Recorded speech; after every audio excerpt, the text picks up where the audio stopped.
Hello, welcome to This Week in Japan. I'm the Gaijin John.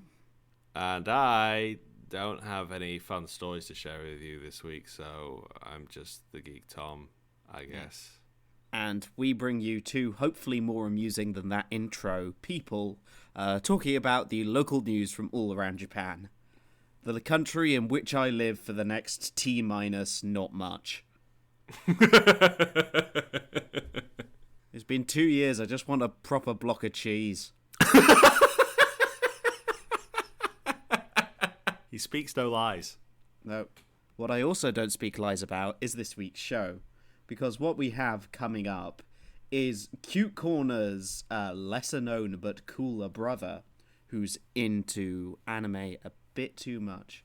Then we have some civil disobedience corner with masks, but the other way around to how you're usually used to talking about masks. I have one of Japan's legendary 47 frappuccinos. Can you collect them all? And then I also went to a museum. It was fun. Oh, and Thomas has watched some anime. It's a slow news week, can you tell? Didn't think we'd be bringing back this segment, did you?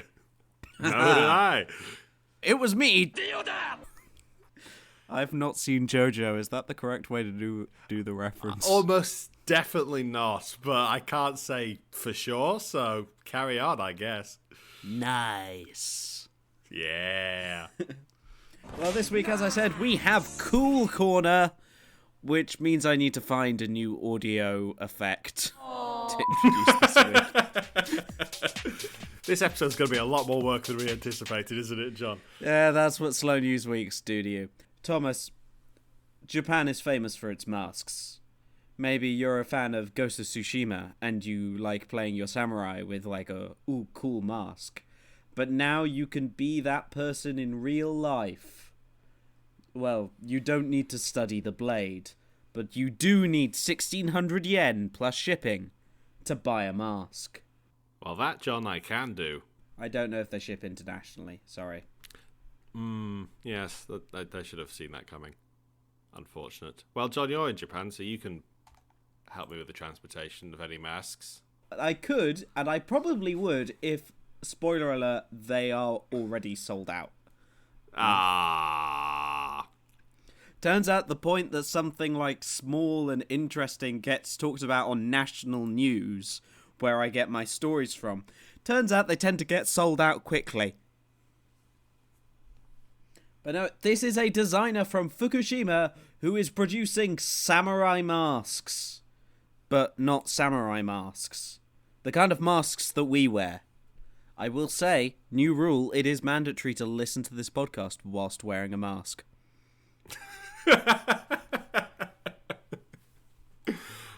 Yes. Sure, I'm not sure how we're going to enforce this, but it's not the weirdest rule we've come up with so far, so... We have been bought out by Big Mask.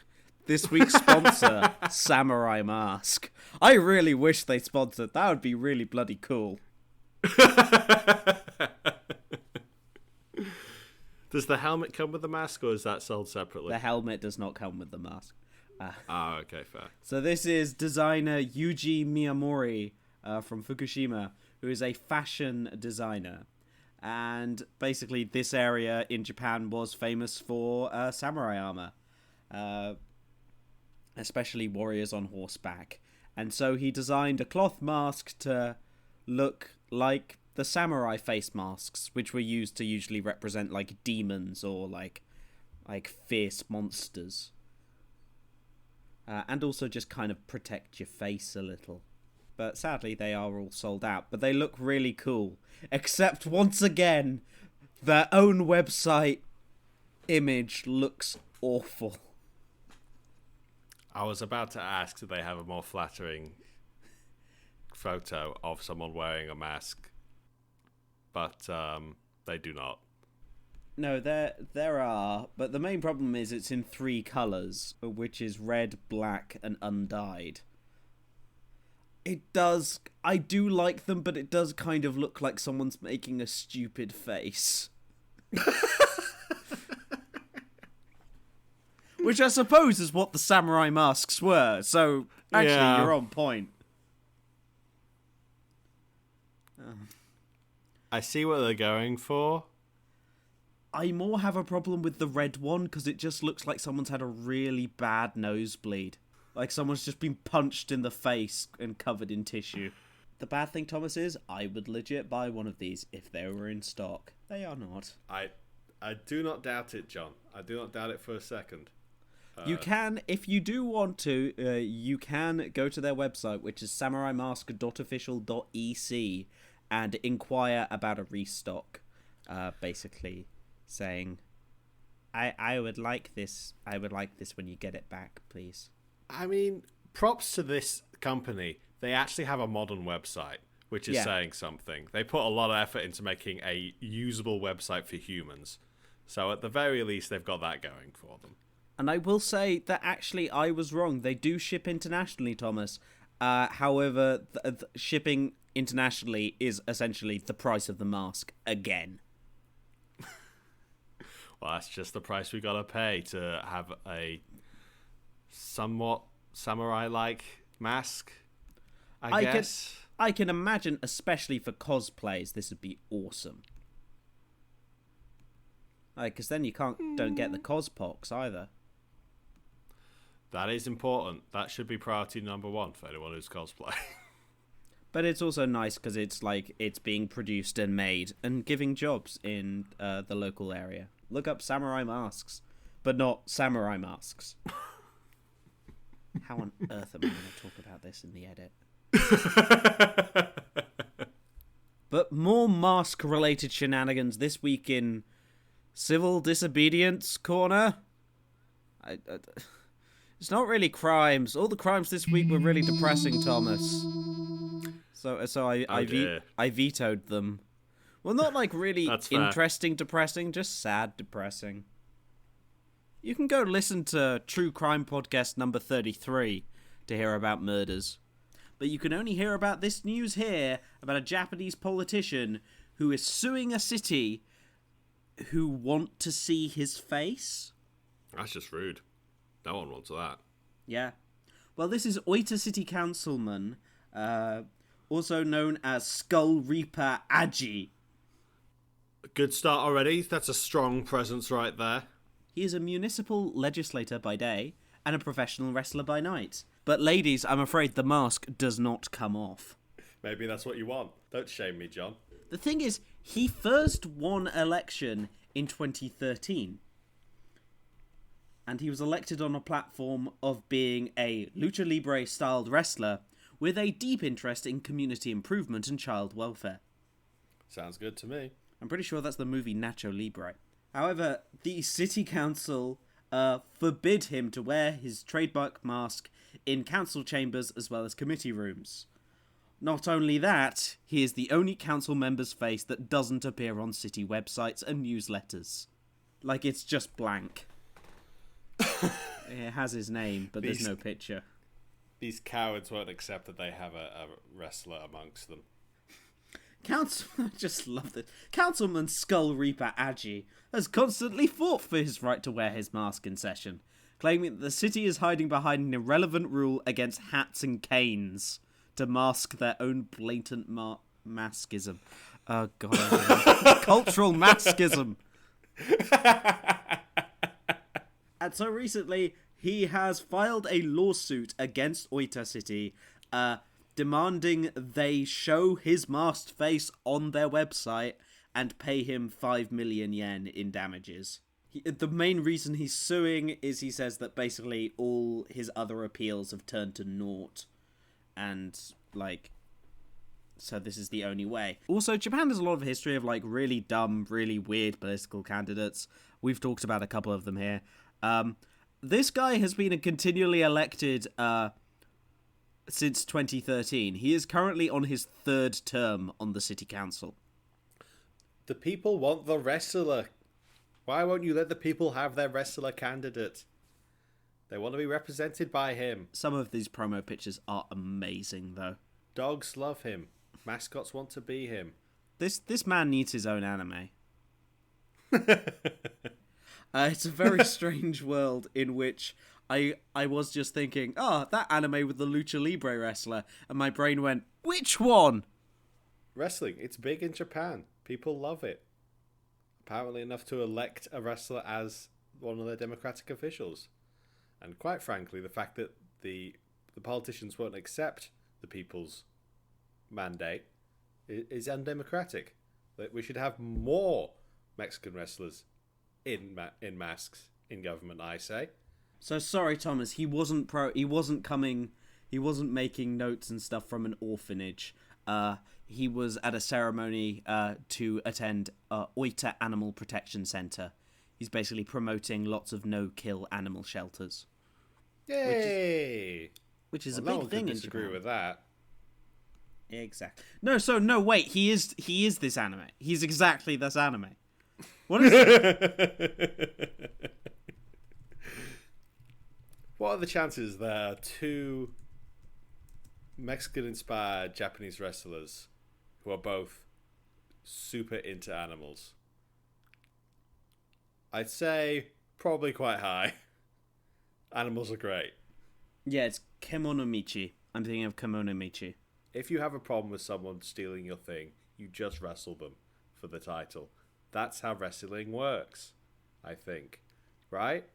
Just Highlander rules, there can be only one, but with wrestling. Thomas, now it's time to go on to snack break. Maybe a bit early, but this one's going to take a while. Ooh, exciting. We're having something a little bit more fancy than usual, John? Well, the thing is, I'm going to have to use the time machine, because I've already drank it. Give me 2 seconds.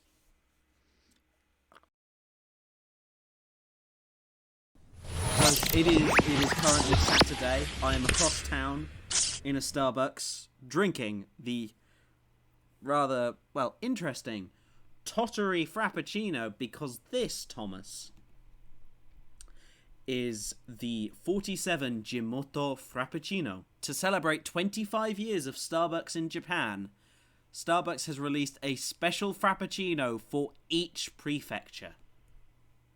Oh my, that's a lot of work. Exactly. And so, of course, I had Tottery prefectures, because I am a proud Totorian. You gotta rep the local prefecture. I will say so. Tottery's one is caramel. Well, it's a creamy That's a safe bet. Caramel Frappuccino. It's because Tottery, if you might know at home, because I keep on telling about it, it is famous for its deserts. It's famous for its sand dunes. So obviously, the only natural way to present that is through caramel. And also, they drew a cute little camel on the mug. Introducing great. Starbucks' new Frappuccino flavor, sand. I will say, of course, you can find my pictures of this drink on Instagram at @theGaijinJohn. They did, for some reason, it's not on like the image, or I can't find it listed anywhere. They sprinkled something on top of it that was like shiny and looked almost like, my friend said, like edible gold. The little camel isn't actually like an official thing. It's just something that your barista drew on. No, they're pre-drawn on. Oh, okay. It looks hand-drawn, so... No, they do that. They do that here. That's clever, at the very least. I was fooled. Yeah, so they've actually only been in Tottery Prefecture for the last, 6 years. But yeah, it's a coffee base with caramel and cream. And I will say, I'm not usually a huge fan of caramel, because usually it's either way too sweet or way too bitter. And I will say, when I started drinking this Frappuccino, it, for me, was too bitter. I was just like, I get the caramel taste and I go, no, don't, not great. But then it grew on me. It was nice, it was caramelly, the caramel on top was sweet. You got kind of the bitter. I like a salted caramel more. But this is quite heavy. But as I went through it, it was like, no, this is nice. It gets better. And the end, I'm like, this is a delicious Frappuccino. So it grew on me, like my prefecture did. Though I will say, also fun fact that I've just found out here, Tottery was Japan's last prefecture to get a Starbucks. Makes sense. There's no one in Tottery. It's not exactly a bustling market that you really need to break into. It's kind of just there's a formality. You got to collect all the prefectures.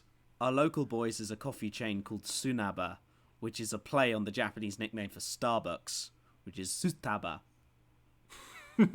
I like those guys. They sound cool. I don't think I've actually ever been to a Sunaba.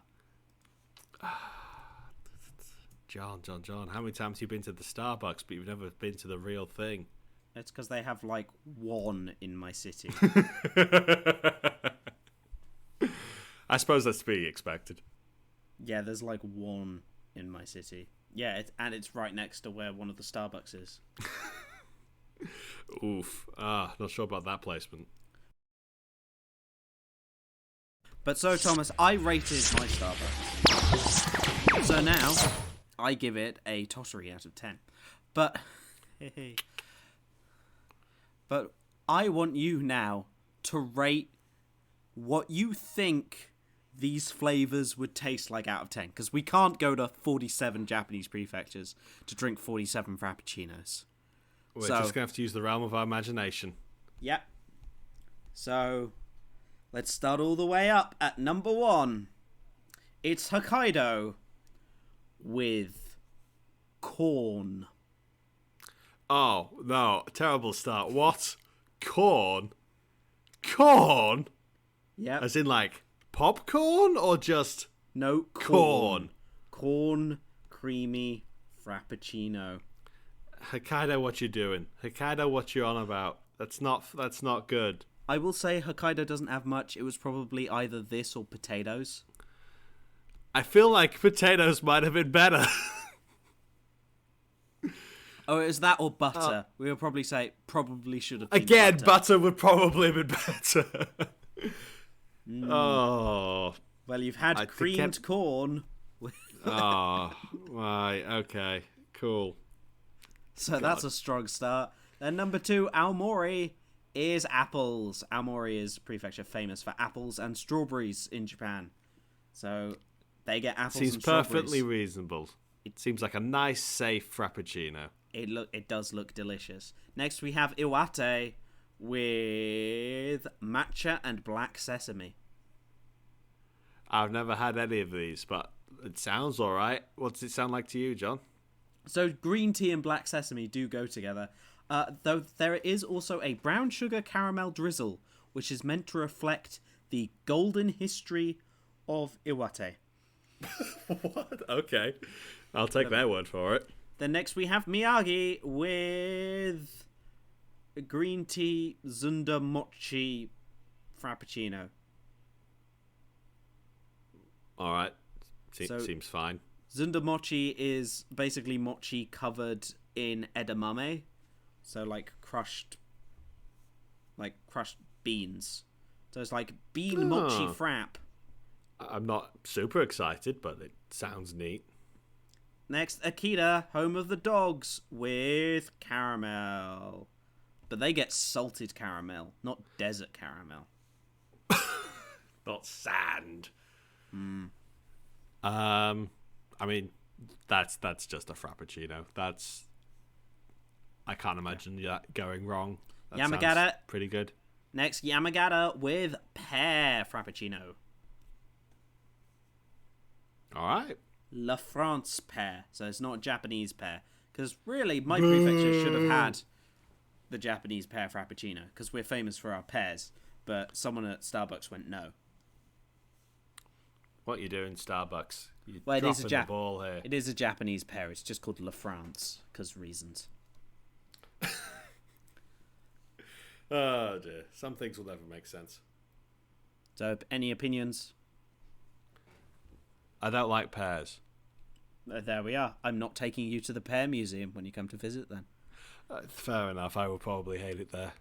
Next is Fukushima, which is just fruits. Lots and lots of This fruits. seems like my sort of thing. Mangoes, grapes, it looks like. A peach. Solid. Nice little selection you got there. So this drink is mango passion fruit tea and a peach frappuccino together. That actually sounds really nice. Ooh, that does sound good. That sounds refreshing. Hell yeah. Ibaraki is melon frappuccino. Ooh, I would like this. White chocolate and melon. Ooh. Oh. Ooh. Oh, that does sound good. I'm hungry. I'm already eating dinner. Next is Tochigi, which has mocha whipped cream chocolate. What is on earth is this? So Tochigi Prefecture is famous for the most lightning strikes in Japan. So this What a thing to be famous for. Yeah, so like the official art has little like lightning bolts on it. So it's mocha with a whipped cream and mango drizzle to symbolize lightning cutting through a darkened sky. I mean, it does look delicious though. It looks like my kind of thing. That they know what I want over in Tochigi apparently. So good for them. In Gunma, it's a yogurt mango frappuccino. Sick. Love it. The yogurt is used to represent Gunma's dairy production. And the mango is for the colour of a local flower. Then we have Saitama, not the One Punch Man character, though would he like his mix of citrus. Ooh. So yuzu, so it's basically citrus fruit, including yuzu and a strawberry sauce. Got some nice colourful sprinkles on top as well. Yeah. The red is supposed to symbolise spider lilies, a famous flower, and the yellow for the sun. Which I think Saitama gets a monopoly on, but... I'm also not sure I'd want to drink anything that represents spider lilies, but sure, carry on. Delicious. The taste of death. Next is Chiba with Mitarashi Dango Frappuccino. Basically, it's a sweet soy sauce frappuccino inspired by the sauce used on Mitarashi Dango, a local street food. All right, fair enough. I will say I have had like sweet soy sauce candy before. It's actually quite good. I will say mix of sweet and salty. We need to get faster because we're only at number 13. What's the big one? It's Tokyo time. It's coffee. It's coffee, jelly, and caramel. You know what? Fine, double down. I don't care. Moving on. It's basically to be like, Ginza, Tokyo, first ones. Kanagawa is more citrus. Because Boo! Pacific Get your Ocean. own thing, Kanagawa. Get out of here. I mean, it is blue. That is impressive. Is weird, but I can't say anything bad about blue food. Next one is the award for the one I want to eat them and drink the most. It's Nigara with Kaki no Tane chocolate frappuccino. What have they got mixed in with sprinkles on top of that? So, and mixed in. Kaki no Tane are like a rice snack, so usually they're like eaten as a bar snack, but you can have them like in chocolate as well. They're called Kaki no Tane, which means persimmon seeds, because they're the same shape and size as persimmon seeds. That does sound delicious. They really are. They're the best. They're like the best snack food. But you can also get them. You can get these chocolates, which are like these crispy, salty, like rice snacks inside the blocks of chocolate, and they are the best and so bad for me. And I can eat an entire bag in one sitting. That does sound good, but John, we are still only at 15, so we need to keep going. It's good. 16, Toyama watermelon. Sick. Carry on. Ishikawa hojicha, which is roasted tea. I don't know what that is. It's roasted green tea. I wouldn't. That does not appeal. Does not appeal. Yeah, I don't care. Fukui is puffed rice frappuccino. Never had puffed rice. I'm sure it's fine. It's Rice Krispies, Thomas. I haven't had puffed rice in ages. It doesn't make sense in a frappuccino. Where it's white chocolate mixed with white chocolate and matcha. Yamanashi is grape and white chocolate. A lot of white chocolate going around. It's a solid staple. It's because it's sweet and goes with lots of flavours. Nagano is apple butter caramel frappuccino. Oh. That does sound delicious. It's apple jam. Oh. Gifu is matcha and coffee jelly frappuccino. Ooh dear. Ooh dear. Not sure. Not sure about that one. Shizuoka is orange mikan. It says Mandarin orange with chocolate? Not White chocolate again. Yep, there we are. Aichi is Anchor Red Bean and coffee. Not bad. Have you ever had Anchor Red Bean? No. It's gonna be a weird flavor, I will say. Mie is citrus and issei tea. Don't understand what's in this. Doesn't look that appealing. Very green. Shiga is it's blue again. It is. Using butterfly pea tea for the rich blue of the lakes and citrus topping to represent the sunset reflected off Lake Biwa. You ever tried butterfly PT, John? I've heard it's quite nice. It's very popular in Japan for if you want to drink blue things. I do. You know I do. Kyoto is matcha and kinako. Kinako is kind of like a roasted soybean powder. That's it. There we are. Osaka is just lots of fruits again, which doesn't really make sense, but it's bananas, apples, oranges, peaches, mangoes, and passion fruit. Is that 2 different drinks? Nope, it's just one. Oh, it's just showing milkshake for some reason. Oh, it's because mixed juice is a juice originating from Osaka, because after the war, when produce couldn't be wasted, so they just put all the fruits in. Waste not, want not. Hyogo is ultra double chocolate. Yes, Dark this chocolate. is my thing. Yep. Gotta love It's some nearby. dark chocolate. Never been to Kobe. Nara is hojicha and white chocolate together. I'm still not Nara sold on is the deer hojicha. flavour. It's not deer flavour. It's deer flavour. Wakayama is mikan again, but low-fat milk to make the citrus stand out more. There we are. Wakayama, more healthy. Totori, Just we've established, is a creamy caramel desert frappuccino. My neighbouring camel prefecture, flavour. though, Shimane, which I will say I will probably end up trying soon, is matcha and coffee together.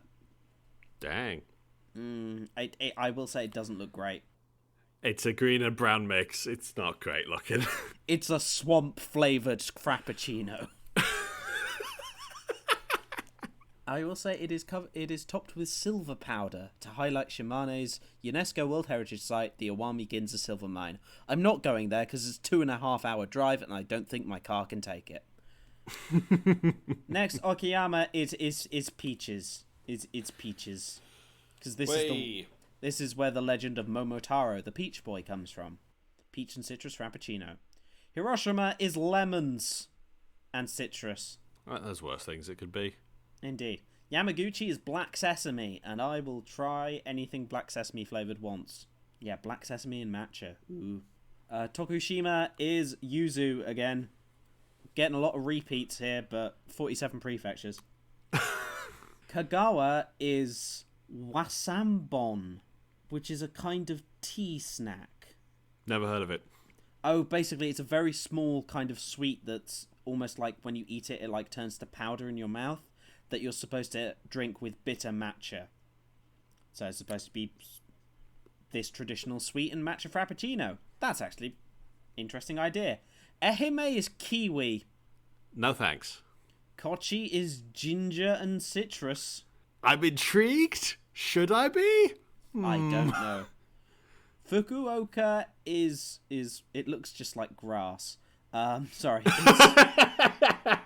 It's white chocolate with a yamcha tea. It's not yam. It can't be yamcha. Yamecha. Yamecha. Dragon Ball's like, they put yamcha in tea.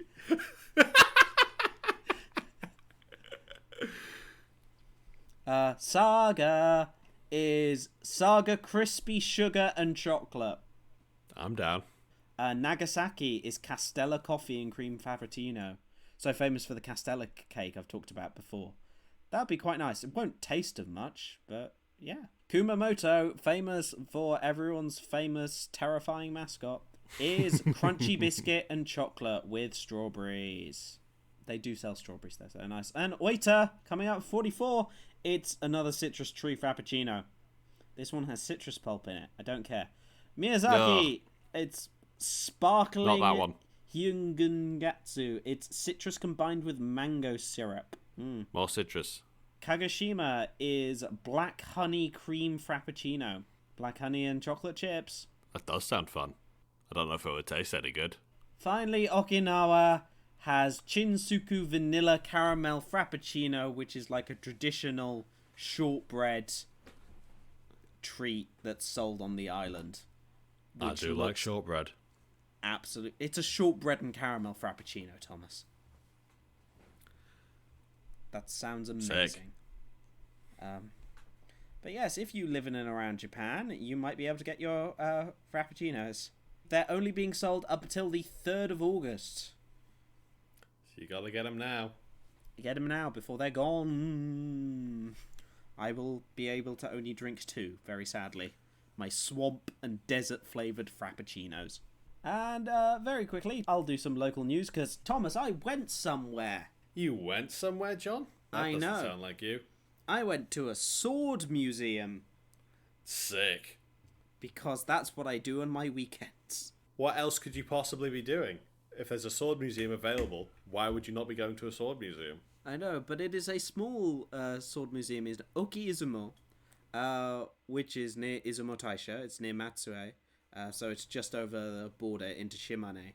And I found out from this museum that this area of Japan used to make 80% of Japan's iron and steel. Because basically... So like a kilo of steel. Yeah, because Japan has no steel. There's no natural steel whatsoever. Which is part of the reason, like, they went through all the things of that they did to make Japanese swords, to get the iron from them. Basically, I'm not going to try and explain Tatara steelworking, because this is the traditional way, because it doesn't make...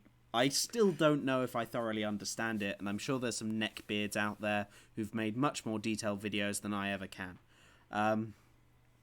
But essentially, iron sand is collected from either the sides of mountains or, like, lakes, which basically is quite predominant in the local area. It's also extremely humid, and forest grows back really quickly, so the charcoal you need to, like, heat the iron sand to, like, the heat it needs, you can make loads of it. Apparently there's a really interesting thing about local, like, replenishment cycles, that basically an area of forest will come back after about 30 years. So they basically are different sections that they used every 30 years. So they come back to that one when it was ready again. Basically because the stuff grows here really fast because it's really hot. Too hot. But yeah, so what they do is then they make these, like, these almost like these forges out of clay, and fill them with charcoal, and then whilst pumping them with bellows, which the traditional Japanese bellows are really weird, they're really big, they basically have to be stepped on, and it's like step to, like, squish them. At this museum you can, like, they have ones that you can stand on and have a go at them. Which I didn't, because I was the only person in the museum, except for the curator. That's the perfect time to give it a try, John. I know, but I also don't want to be the one... The thing is, Thomas, if I break it, there's no one else you can blame.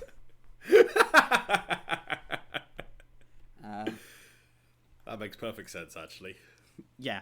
So no, it was really, really cool. And basically, they make these big thing, and then they pour the iron sand on top, like they spread it around on top, and then they add more charcoal and then more iron sand and more, and after a huge amount of time, basically the iron sand separates, so the iron melts down into these huge, like, meteoric blocks at the bottom, separated from all the impurities. And what they do is they break open the clay forge at the end, and you're just left with these massive, like, big, like, almost like meteorites of iron. They look crazy. Ooh, goodness me, that's stacked. If you want like a interesting, like, animated representation of Tatara ironwork, go watch Mononoke Hime, or Princess Mononoke. It's that kind of ironwork that they're doing. It ended up being replaced by when they had industrial ones set up in the 19th century. But you just basically end up with these huge, like, semi-malformed blocks of iron, which they then break into small parts, like chip-off bits, judge them by quality to then put into the swords when they make them. There is a little English guidebook that they have, which is very nice, but otherwise everything is in Japanese. But Google Translate on your phone, auto-translate, looking through all the stuff, is really helpful. Generally, really, really amazing little place, especially if you're a fan of learning how the Japanese blade is made. Looks like they have quite the selection of swords on display as well. Yeah, the thing is, like, I like swords. I own a sword. It's a replica William Marshall sword, but I'm not actually that, like, huge into them. Like, as a katana, I was like, that's cool. That is definitely a katana, yes. And you know why I know that? Because katana is the Japanese word for sword. That's how you really off a neck beard. You go. You just hold out like a big, like, huge claymore. Do you like my katana? Katana ski desu ka? That means, do you like my sword? They do on... I didn't look ahead because I'm dumb. But they do, hopefully when COVID lets up, they do practical demonstrations on I think the first Sunday or the last Sunday of every month. So you can go, if you check ahead of time, unlike me, and it's a special ticket price to go in if they're, like, doing, like, a special production. Then you can see Tatara iron getting made in this little sword museum. I will say getting there by car is the only way, and it's also bloody terrifying. Because the Japanese mountain... I had to go through proper Japanese mountain roads, like, one side. Like, if this was busy, if I make one mistake, you are not getting another podcast kind of roads.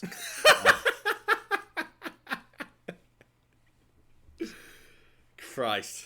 Yeah, they were. That's good. Funnily enough, I didn't get out the car to take a picture to show everyone, because that'd be bloody idiotic.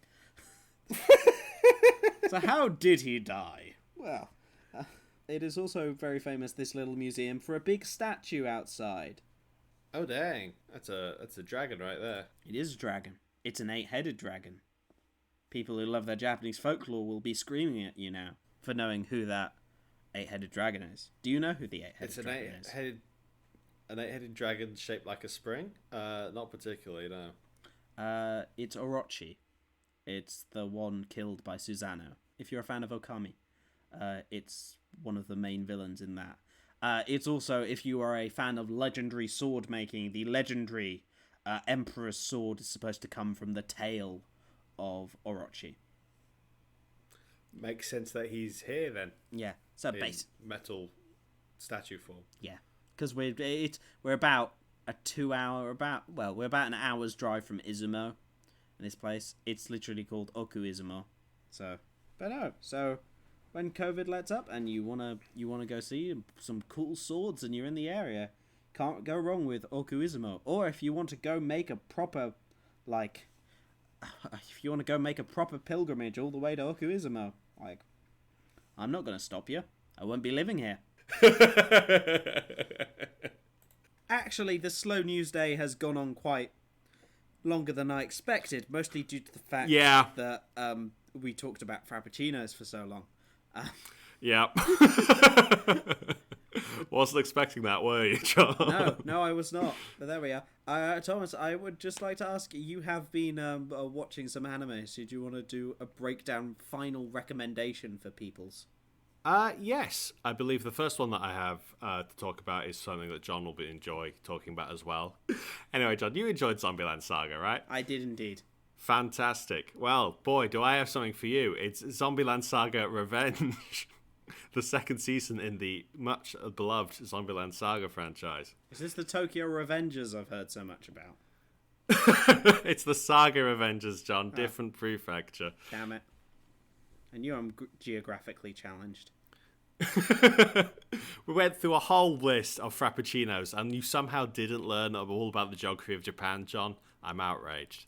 outraged. What was the point of that half-hour segment? I was hungry. Made me hungry. Fair enough. That's a good enough reason. Anyway, I had been missing my wonderful zombie girls from the Zombieland Saga series. For those who aren't caught up, it's a series about 7 girls being resurrected by a strange man to become a idol group, and hilarity and hijinks ensue from there, as you might imagine. So how is this new series like? Comedy anime. We had a good setup for the first season. They had a big celebration at the end. I believe lightning was involved. Did they screw it up? No, lightning was involved in the mid point of it was a snowstorm in the conclusion of Zombieland Saga season 1. Yes, of course. Zombieland Saga Revenge is basically more Zombieland Saga. I'm not sure it really works as a true sequel. Some of the story plots sort of get mixed up. Some get put to the sidelines in favor of new ones. The season open. You've seen the first episode, John, yes, so you know that the first episode opens with a bit of a time skip having happened between the first season and the second. It was a little bit lazy, I will say.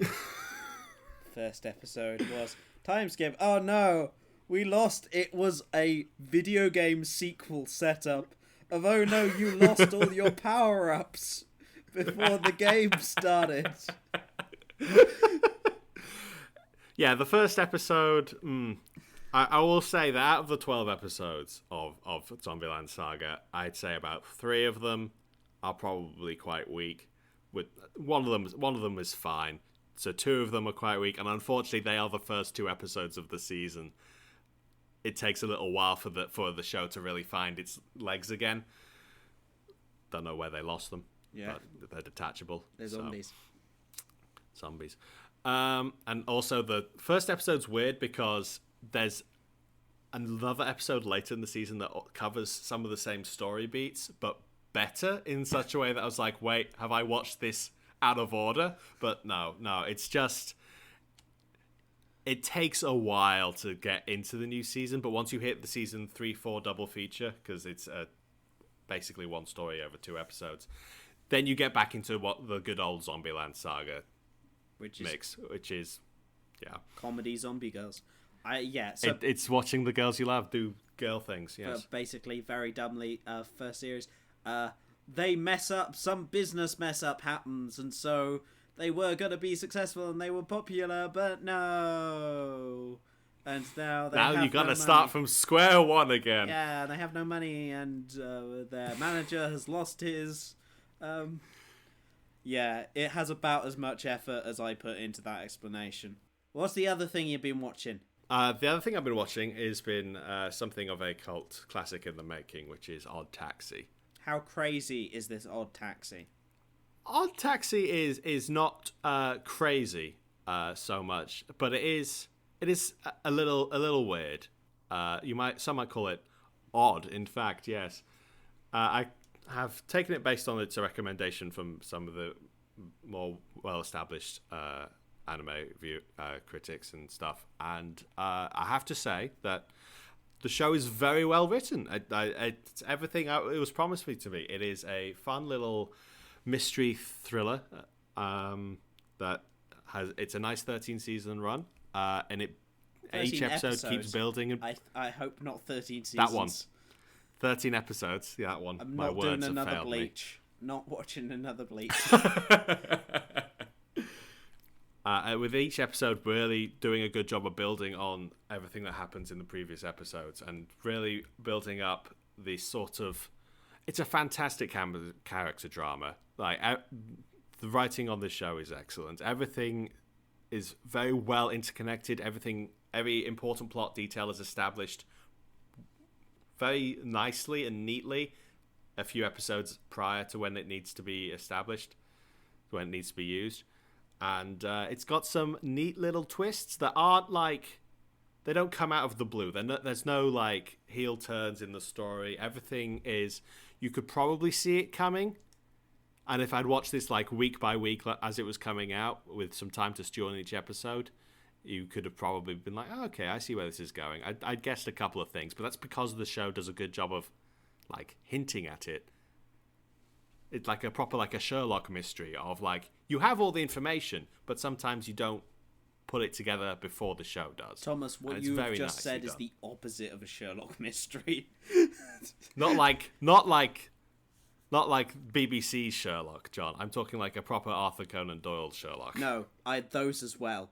I will say, as someone who loves mystery fiction, I'm going to take my little 2 cents here. Sorry, the anime review is lovely. Sherlock Holmes and Agatha Christie have some of the most bullshit pulls of, oh, but our detective, who is not the perspective character, saw this one thing that reveals the whole story that we show you at the very end.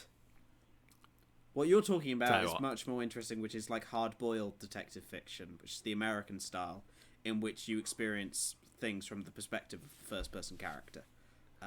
Yes. So you get all the exact same information as them, aka your Maltese Falcon, the Big Sleep. I must have been speaking of the platonic ideal of a Sherlock mystery, which I think you've done a good job of establishing. And I think our main character, being a taxi driver, does lean better into the hard-boiled perspective rather than being a whiz detective. I will say he's not detective fiction is one of my, if you can't tell, one of like my niche absolute loves. Well, I think this is a good one for you to give it a go. I'm excited. Like I said, it's pretty dang watertight. There might be like a couple of things that pop up in the finale that require you to suspend your disbelief ever so slightly, but it's a show where everyone is an anthropomorphic animal, so it's not asking you to suspend your disbelief much more than that premise already is. Okay, so we're not having walruses shoot their tusks. Like, I'll be honest, John, the anthropomorphic animal aspect is so minor that it hardly ever factors into the story as a whole. It's a very good aesthetic choice for the show. The design's all wonderful and really help communicate the characters at first glance, and that is useful. But it's not like there's quite a few anthropomorphic animal shows in the anime sphere that's been coming out recently. Most people will be familiar with things like Beastars or Brand New Animal that have come out, and those are shows that really do sort of lean it all about mixing animal characteristics with human society to create metaphors and commentary. OddTaxi is not that. If that's what you're looking for, I'm sorry, but go watch Beastars. It's its own thing. Beastars is good. I'd recommend watching Beastars. I did not watch more than one episode of Brand New Animal, so I can't say anything about that. And yeah, there's not any other good anthropomorphic animal shows. Well, with that blast from the anime reviewing past, that is our resident anime expert, Thomas. That's the end of the show. Yeah. Woo. Go watch Zombieland Saga and OddTaxi. OddTaxi's pretty good. It's not like it's not going to blow you away with anything in particular. It's just a really solid show. So, Thomas, where can they find us as well as finding OddTaxi? I don't know if we can be found in the same location. I don't think we can, unfortunately. We are, at the moment, not sweet anime boys. So we're not on any of the anime streaming services. But we'll work on it. We'll figure it out. We'll get John a VTuber rig or something and start from there. I did actually consider they had open auditions for HoloLive English Season 2. And You wait for Season 3, John. We'll get you there. We'll get you your sweet Zenitsu face rig. We don't care about copyright infringement here, boys. I was applying for You're going to be a lightning boy. I was applying for my master's thesis at the same time. So it's just like, I wonder if somewhere there are two paths of me. Well, John, I clearly took the wrong one. For the purposes of John's dad listening, John definitely took the right one. I endorse every decision he's ever made. But speaking purely as a fictional character myself, John, you made the wrong choice. Come on, we need to make you a VTuber. this is our next strategy. And if you want to keep track of John's VTuber adventures, you have to follow us on our social media at Geeks and Gaijins on Twitter and Geeks and Gaijins on Facebook. Our podcast, where we'll be documenting John's slow decline into fictional boyhood, will be broadcast live, but not really, on SoundCloud, iTunes, Spotify, not SoundCloud. Podbean. We've stopped updating the SoundCloud. We never updated the SoundCloud because it costs stupid amounts of money. We're poor. We're broke. John's doing a master's degree. He needs his money. And yes, you can also, of course, find me on Instagram at the Gaijin John as well, or on Twitter at John Combi. You can also occasionally find us on Twitch, which is twitch.tv/geeksandgaijins. Which generally, if you follow us there, you'll be told when we stream, because it is very occasionally. And if you have any problems, you can always email us at geeksandgaijins@gmail.com. That's not the anther-sand, that's the word and. But yes, I think that's everything. Thank you, everybody. Thank you, everyone, for listening. And for the remaining time that I am still here, I'll see you next week in Japan. Bye. Stars.